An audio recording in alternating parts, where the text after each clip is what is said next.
गुरुदत्तांचा अवतार असणारे श्री स्वामी समर्थ हे प्रगट कसे झाले तुम्हाला माहिती आहे का? चला तर आज आपण जाणून घेऊया. स्वामी समर्थांचा हरिभाऊ नावाचा एक भक्त होता. तो भक्त स्वामी समर्थांकडे आला असताना स्वामी समर्थ त्याला म्हणाले, तू संन्यास घे. त्यावर हरिभाऊ रडू लागला. स्वामी समर्थ म्हणाले, माझा पोट बघ किती मोठा आहे.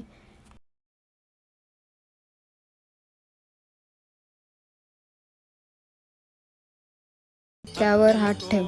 हरिभाऊंनी स्वामींनी सांगितल्याप्रमाणे पोटावर हात ठेवला. त्यांना त्यांच्या जगमध्ये 8 जन्म खेडेगावात एका जन्मला होता. तो जन्म एका मुलाच्या रूपात होता.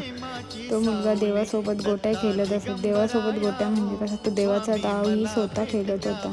एका दिवशी तो मुलगा फार वैतागला आणि देवाला बोलू लागला की देवा, तू माझ्यासोबत ये आणि गोट्या खेळ.